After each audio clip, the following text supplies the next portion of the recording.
Hi, these are going to be solutions for the CF round that happened earlier today. These are going to be problems A through D. Not problem E because I didn't solve it officially, but yeah, other than that, I'm just going to try my best to explain what my thought process was and kind of what to take away from each problem.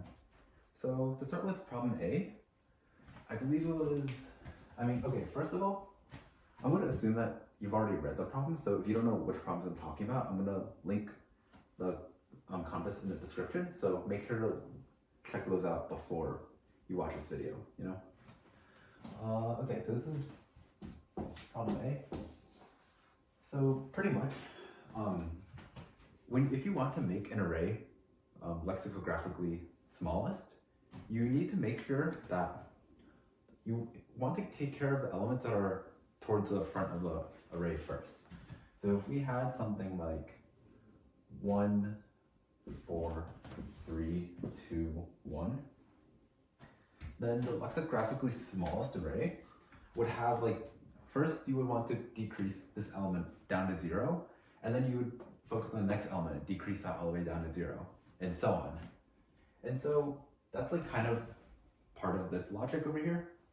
And the second part of the logic is that because you're pretty much taking a 1 away from one index and then adding it onto the next number, you want to figure out where to add the number in. And because in increasing indices, these have a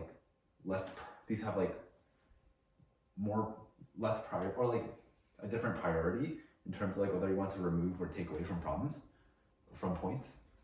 You basically want to take away all of these numbers from the front and put them all the way at this last index over here. So if this was your array and k was equal to 4, then you would want to first change this all the way down to 0, and then move how many numbers you had in here, or how much you had in here, over to this very last element. So then this would become 2. And then after that, and then k would just be 3. And because this is 0, you can't take away more numbers from this index, so you just move on to the next one. And so then, because k is less than this number over here, we just want to take k away from this index. So 4 minus 3 is 1. And then we take those 3 leftover numbers and add them to the very end. So this becomes 5.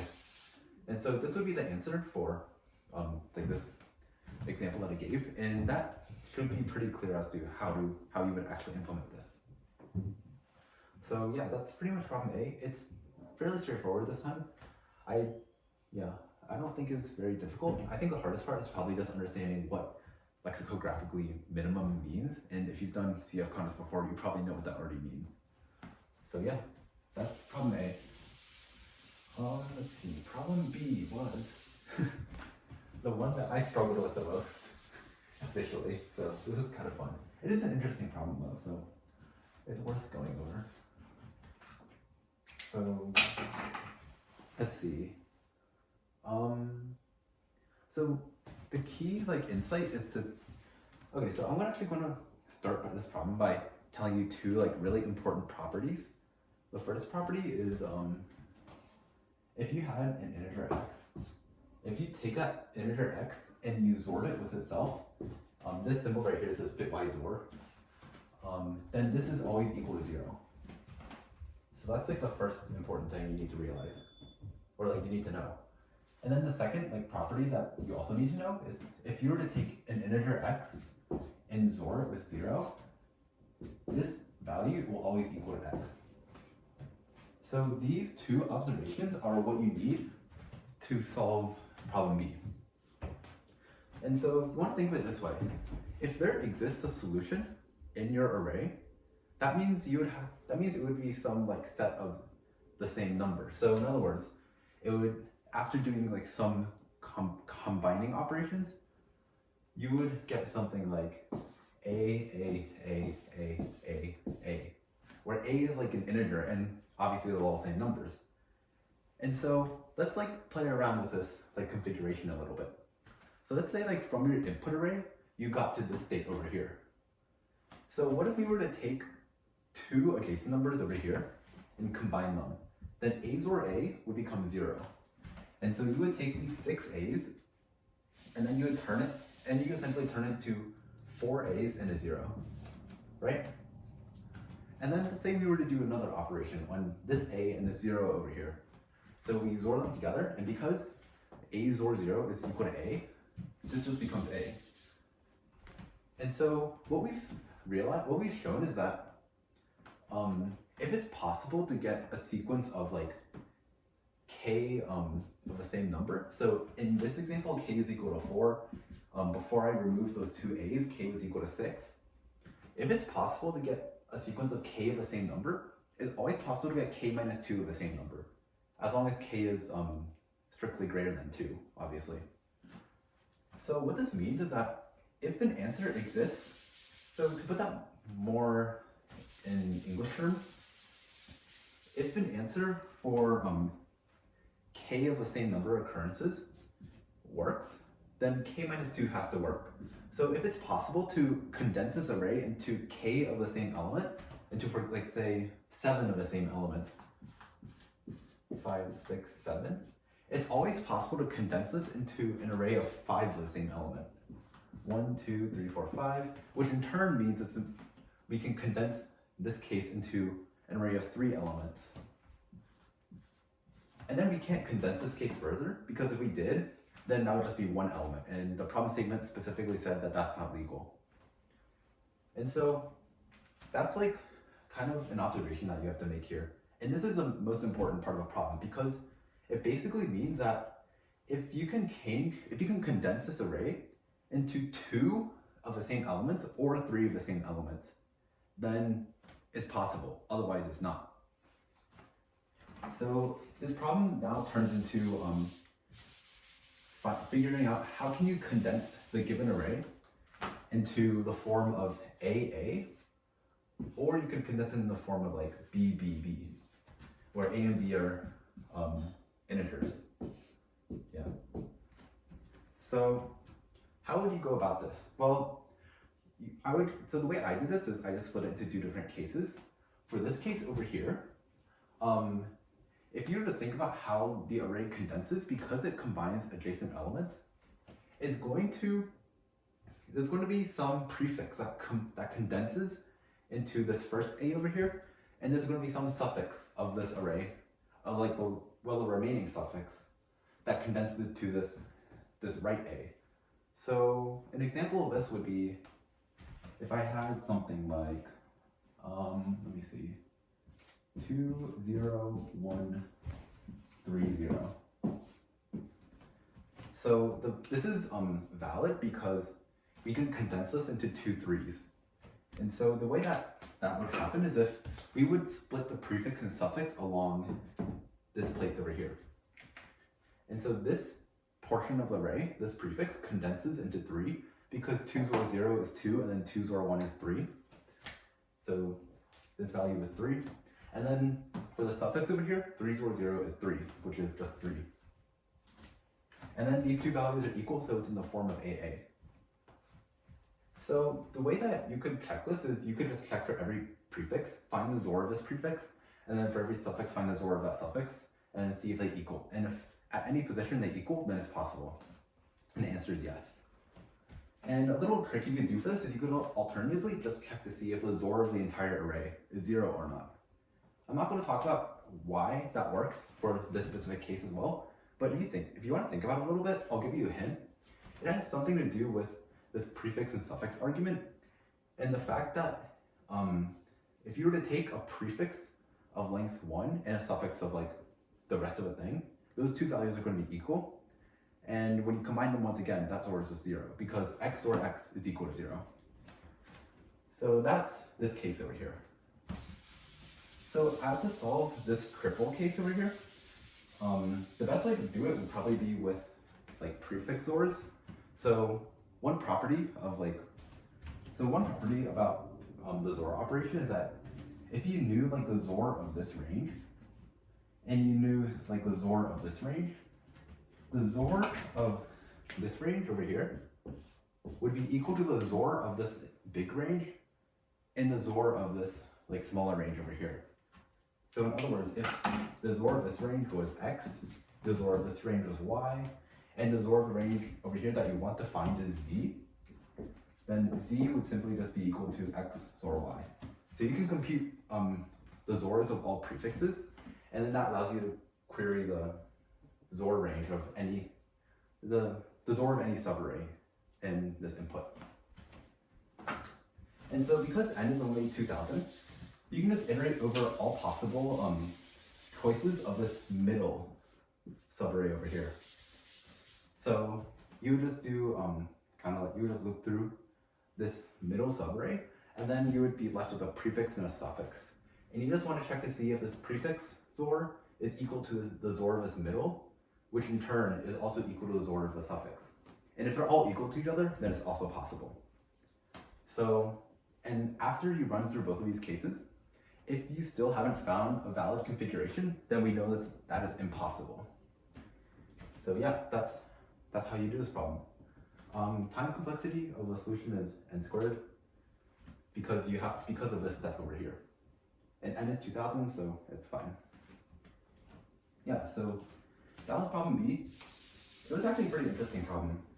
I definitely bricked on it because I didn't expect it to be that interesting, but yeah, it was a good problem. Let's see, problem C.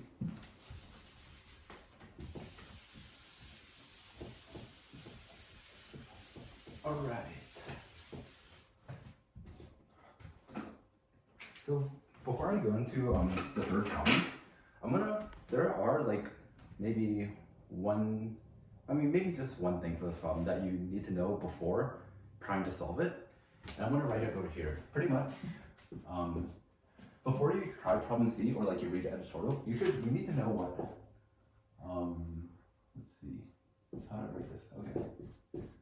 You should know what O1 knapsack dp is. So if you don't know what this is yet, then you probably won't be able to solve problem C. So before you read the editorial or like watch this video, then you should at least be somewhat familiar with how this works because you need it to solve this problem. Yeah, I'm just gonna preface this solution with that, and other than that, let's get right into it. So pretty much the premise is that you want to remove the minimum number of numbers in an array such that if you were to take a subsequence, that the sum of that subsequence is not equal to the sum of the remaining subsequence. So the key is to think about how parity works. So specifically, let's say that in your initial array, the total sum is odd. So just for example, if we had an array of 5 integers, say they were 1, 2, 5, 4, that's odd, maybe even 3, or like 5 or 7. Yeah, for example, like that. The sum of all of these numbers is going to be 10, 19. So the sum is just equal to 19. And we can determine that if for any given array, if the sum of all of its elements is odd, then it's never possible. Then we don't need to remove any elements from this array because no matter what subsequence we take, its sum will never equal to the remaining subsequence. And the reason why is that if you were to take the odd number, so let's say this is an odd number, it has to be equal to the sum of an even and an odd number. It can never be equal to the sum of an odd and an odd number, nor can it ever be equal to the sum of an even and an even number. The two numbers that sum up to an odd number have to be different parities. And so if two numbers have different parities, they can never be equal to each other. And this is kind of like a really basic proof by contradiction, where if two numbers were equal to the same value but had different parities, then one value would be a factor of 2, would have a factor of 2, but one value wouldn't have a factor of 2. And because they have different factors, they can't be the same value. So in other words, if you were to take any subsequence in this array and find the sum of it, if that sum was equal to an odd number, the remaining subsequence would be an even number. And so these two numbers can never equal to each other. And the same thing applies if the subsequence you picked was an even number, because then the sum of the other subsequence would be an odd number. So that's the first that's like one of two important observations you have to make here. So the observation one is odd and even numbers. Odd plus even equals odd. That's very important to this problem. You probably can't solve it without it. So that's the first thing you notice. Okay, and so afterwards, the way I proceeded with this problem after making this observation is what to do if the sum of the entire array was even. So if the sum was even, then let's say that sum was equal to s. So we let s equal to sum of array. If s was a sum of the array, then just for, by assumption, we assume s is even, because if s was odd, then we would already have our answer because we wouldn't have to remove any elements in the first place. So we can assume s to be even.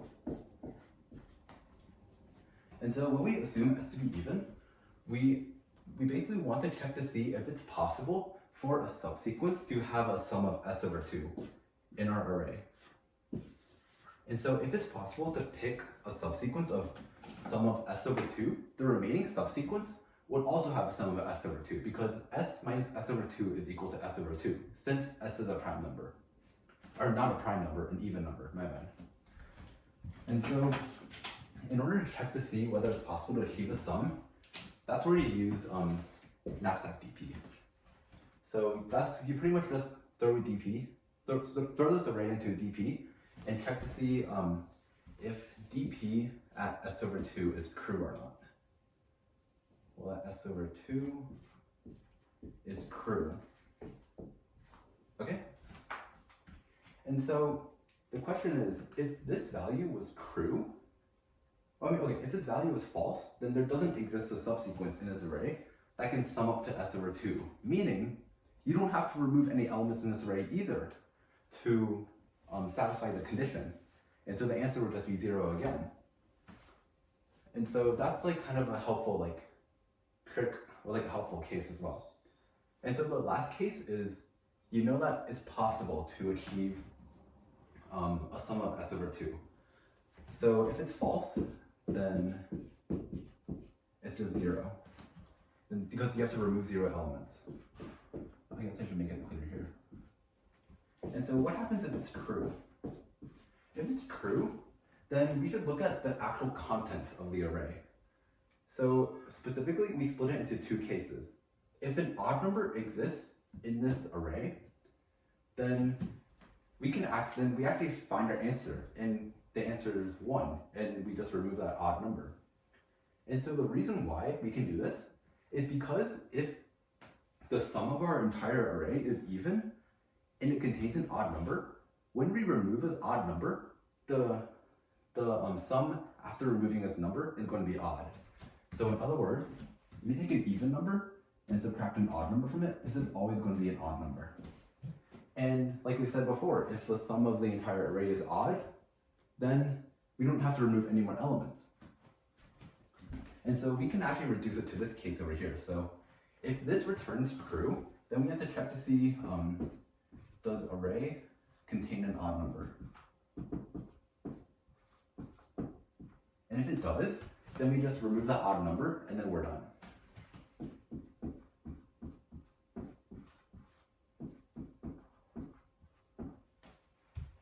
And so the reason why this is correct is because of the fact that if you have an odd number, because I already mentioned that logic, because an even minus an odd number is an odd number, and this reduces to the case of when s is odd, in which case it's always 0. So you only remove one element at most. And so the last case is to consider whether or not array has an even number in it.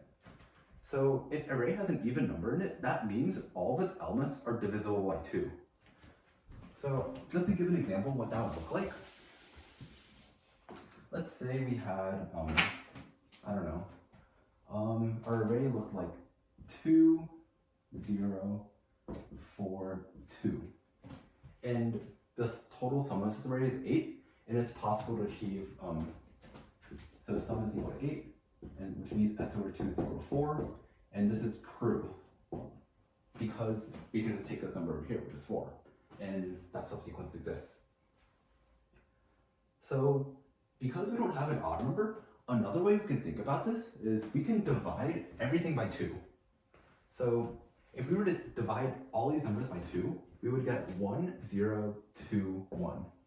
And keep in mind this is valid because we've already established the fact that all of these numbers, none of these numbers are odd, which means all of them are even and all of them are divisible by 2. And so if we were to take any subsequence in this original element and divide it by 2, the sum would just cut in half as well. And so more specifically, now in this like new case over here, s is equal to 8 and no, s over 2 is equal to 2 and s is equal to 4. You can't really see that. So s is equal to 4, s over 2 is equal to 2. So what this means is that we've essentially just took this case and reduced it to this smaller case over here. And so this actually doesn't change any of like these properties that we mentioned before, because we know that dp at s over 2 is always true.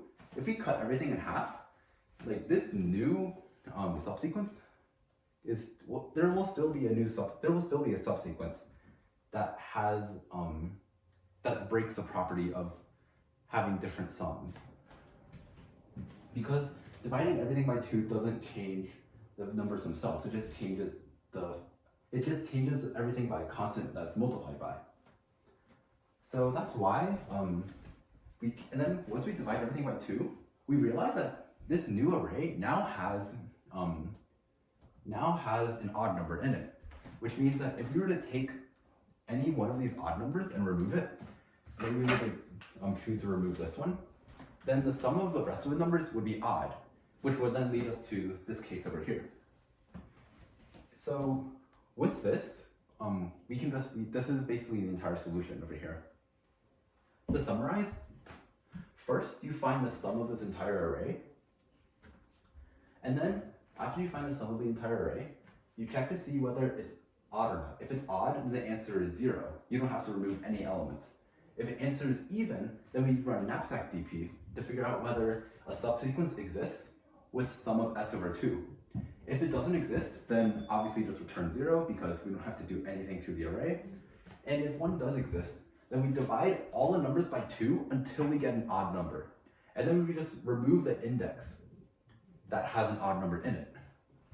And this will guarantee that the remaining sum is odd, and because the remaining sum is odd, it can never have 2 numbers that are equal sum up to it. So yeah, that's the entire solution. This is pretty, I guess this problem was like, it's, how do I say this? It's kind of like, you have to be careful with like, I guess, kind of basic number theory in the sense of how parities of numbers work. And also just like how to like split these cases and like be careful with how you work through them. But other than that, that's pretty much it. The knapsack DP is like actually not a very big part of the problem. It's just kind of used as an application to solve this step over here. So while knapsack DP is needed to solve a problem, it's not needed just because you know knapsack DP doesn't mean you'll know how to solve this problem. So yeah, that's problem C. I think this was probably the most interesting problem in the contest, at least out of A through D. I can't really speak for E because I haven't solved it yet, but yeah. All right, so the last problem is how, oh my God, it's already 24 minutes, holy shit. Oh my God, it's so long. All right, problem D.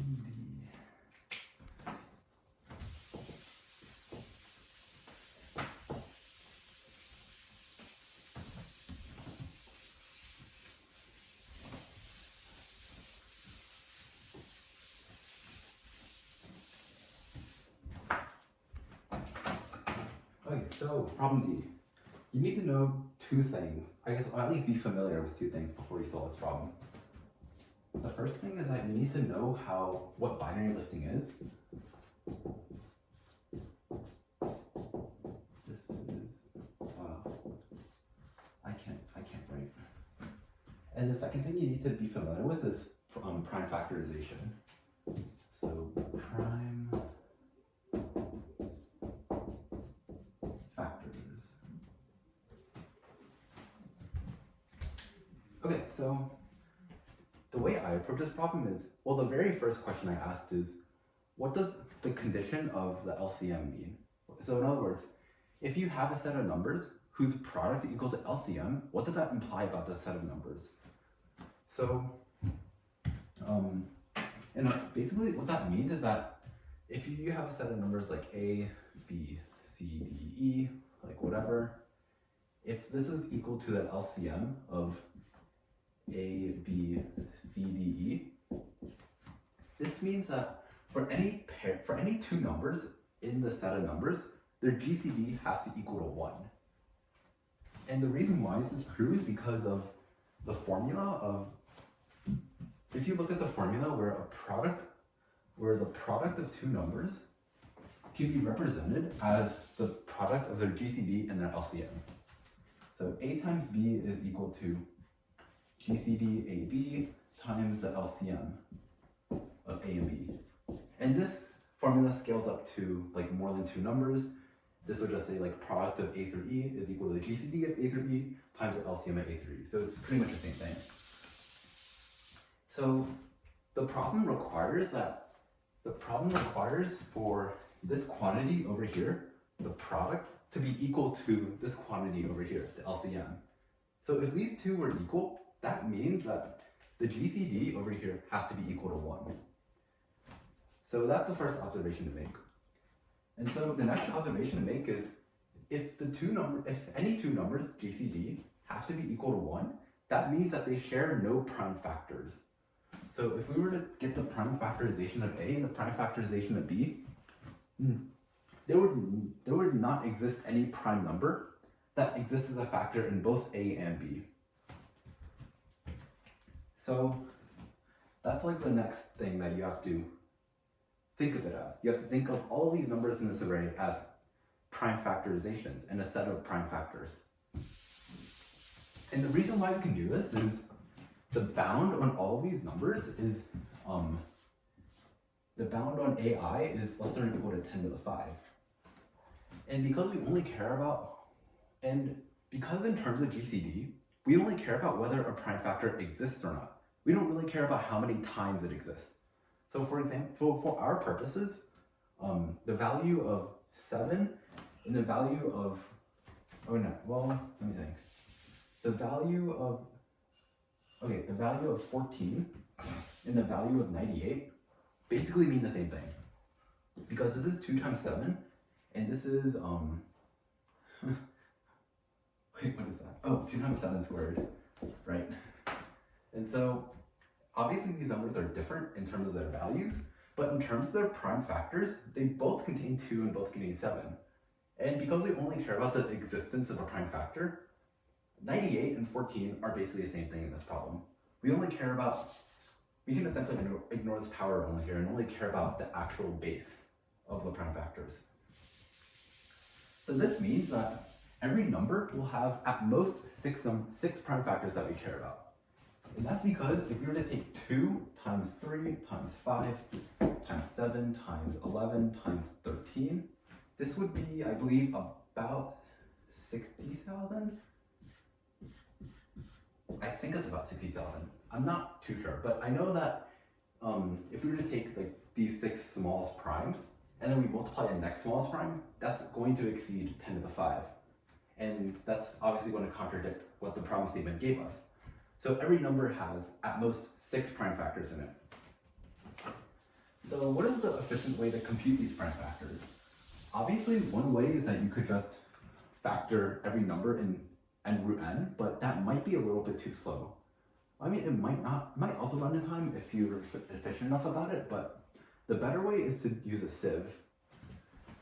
I'm not going to get too much. Oh, okay. Well, I guess I should mention that this is also something that you should be aware of.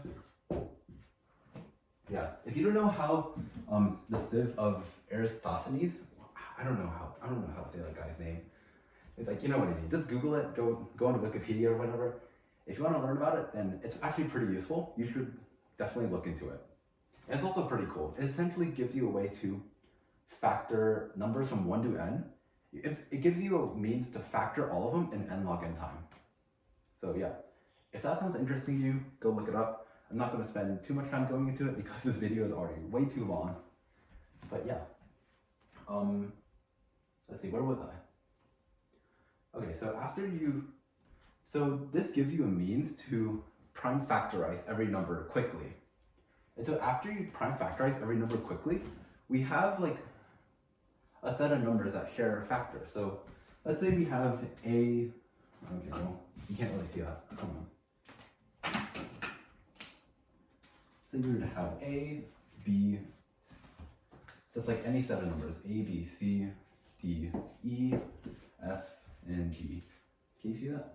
Yeah, okay. So I'm gonna draw like a few connections over here.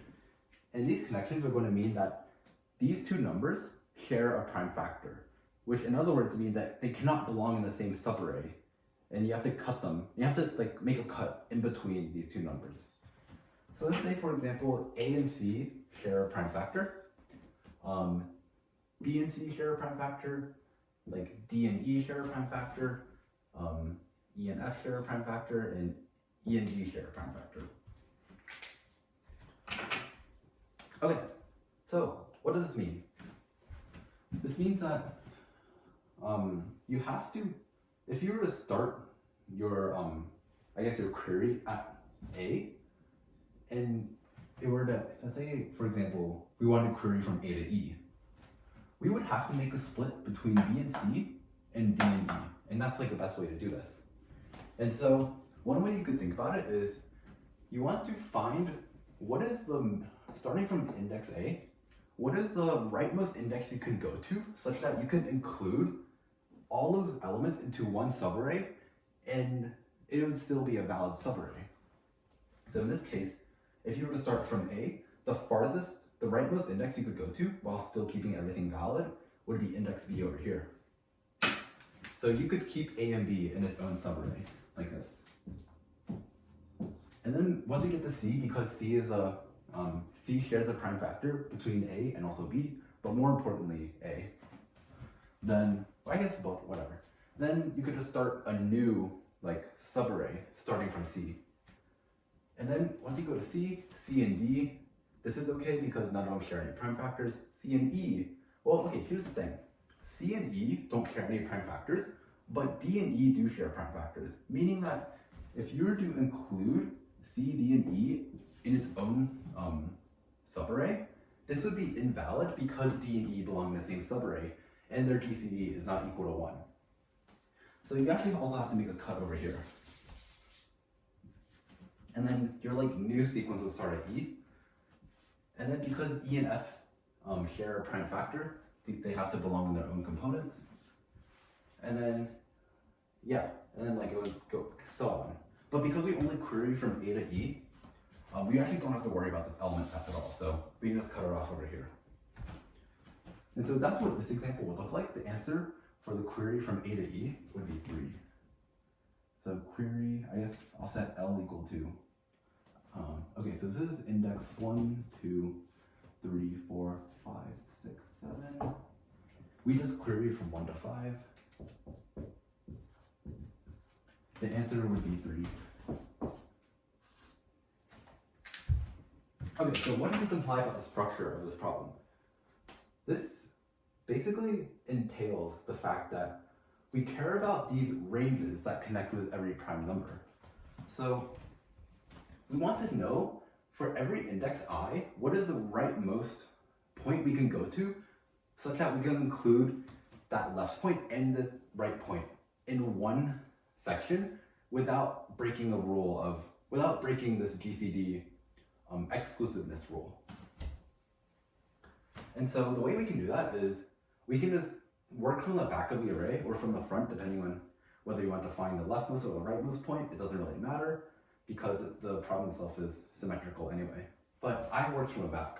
If you want to, that's completely fine. But basically, you start from the back of the array, and you kind of create like a map where the map tells you like what is the most recent element that you've encountered that has a prime factor of p. And so you just use that to keep track of this quantity right here.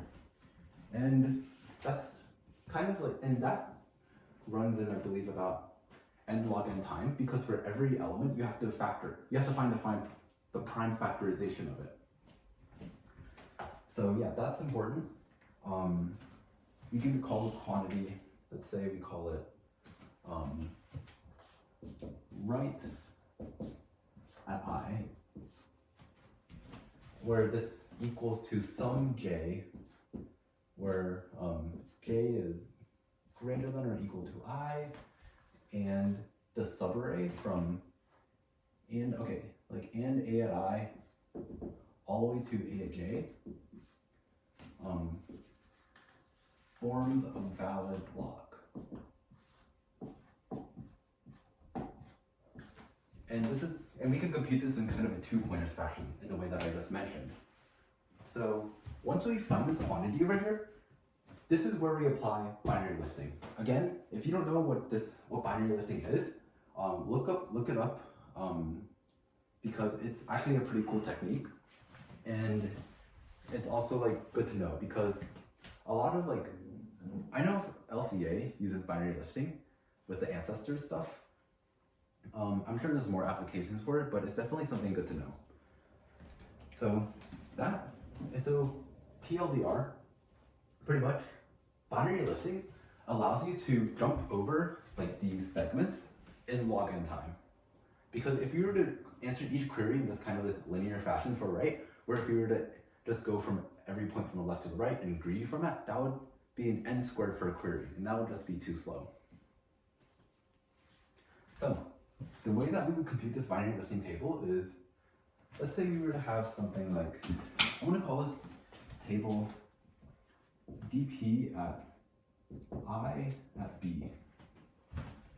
And so I goes from 1 to n, so 1 less than equal to I, less than equal to n. And b goes from 1 to log n. And because n is about 10 to the 5, b over here goes to 16, I guess. So less than equal to 16. Because 2 to the power 17 is already greater than 10 to the 5. So pretty much, this is going to represent the rightmost point starting from I and then with 2 to the power of b blocks. Okay, so this quantity over here is going to represent the rightmost point starting from index I with 2 to the power of b blocks made. And so what I mean by these blocks is this right value over here, this is exactly the same value as this dp value when b is equal to 0. So just when b is equal to 0.